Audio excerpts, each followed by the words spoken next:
They say history remembers its kings and gods, but it forgets its killers. Yet sometimes, beneath the dust of forgotten temples and the silence of collapsed tombs, the truth waits, half buried, half erased. Tonight, we open a case that has never appeared in your schoolbooks, and perhaps for good reason. It's the story of a crime so daring, so calculated, that it threatened the very throne of Egypt itself. But was it treason? Was it desperation?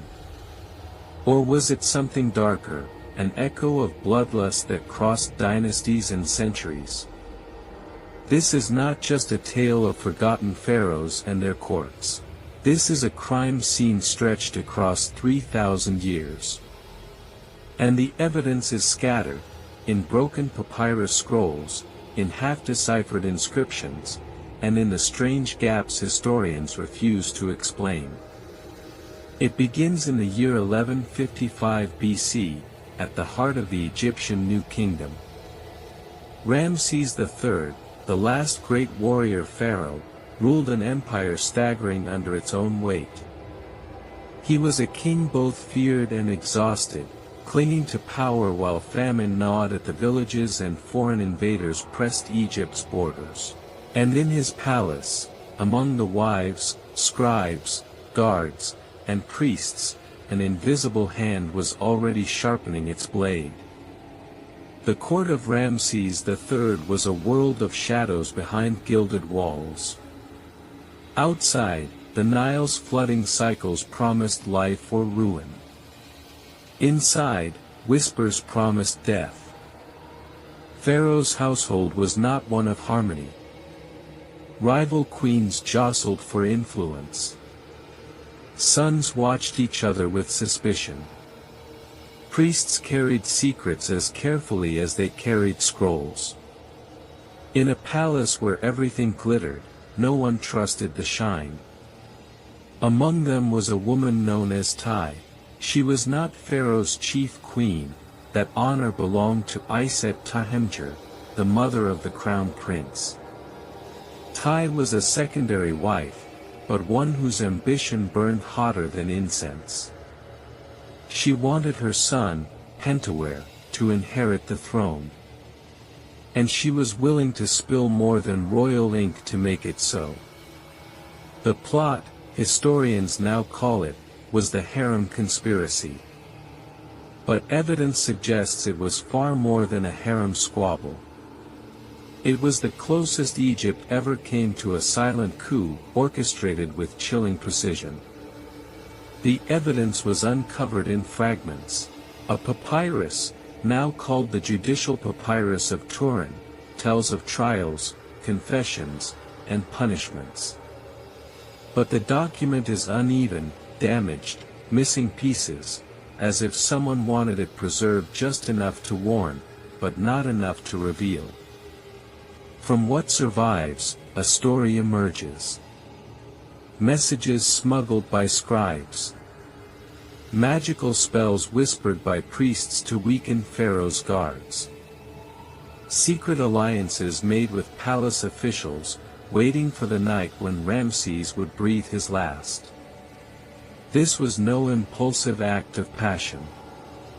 It was organized crime at the highest level of the state, and like all great conspiracies, its roots ran deeper than one woman's ambition. To understand why, you have to look at Egypt in 1155 BC. Ramses III had fought wars, yes, but wars drained gold, and gold fed Egypt's heartbeat. Grain shipments faltered.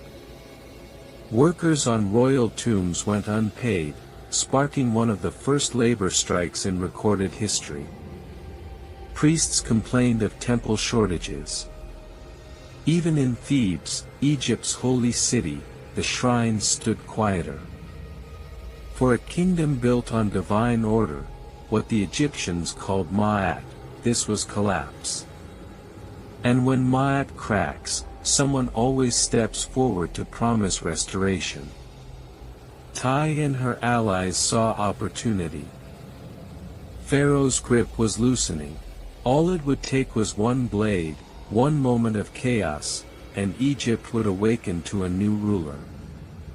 But if history teaches us anything, it's that conspiracies rarely go as planned. The plot thickened not in darkness, but in the glow of ritual. The conspirators sought magic as much as steel. Spells were prepared, formulas meant to paralyze guards, confuse minds, and ensure doors would open where none should. One priest, charged with writing charms, confessed under interrogation. His words, preserved in the papyrus, are chilling.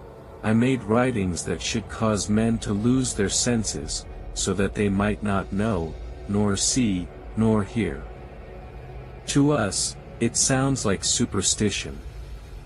To them, it was a weapon as sharp as any dagger. The night came. The assassins moved. And here, the evidence blurs. Did they strike Ramses III in his chambers, pressing the blade across his throat? Or did poison seep into his food before the blow was struck? For centuries, scholars argued, because the papyrus falls silent where it should scream loudest. But in 2012, CT scans of Ramses III's mummy revealed something the papyrus did not: a deep cut across the throat, so severe it severed trachea and blood vessels. Whoever held the knife ensured Pharaoh never spoke another command. The king of Egypt, defender of borders, builder of temples, was slaughtered like prey in his own palace. The aftermath was chaos, but not the chaos the conspirators dreamed of. Pharaoh's loyalists retaliated with equal ruthlessness. Tai, her son Pentawere, and dozens of co-conspirators were rounded up, chained, and dragged before judges. Their fates were written in cruel precision. Some were burned alive. Others forced to take their own lives. Pentawere himself, history's would-be king, was ordered to commit suicide, likely by strangulation or poison. His body was found later, mummified poorly, mouth twisted open in agony, a prince denied even the dignity of eternity. But here is where the trail darkens. The papyrus does not list all the names. It stops mid-line. Some punishments are described vaguely: they were killed. Others are not recorded at all. Was this sloppy record-keeping, or was it deliberate erasure, hiding how deep the rot had spread?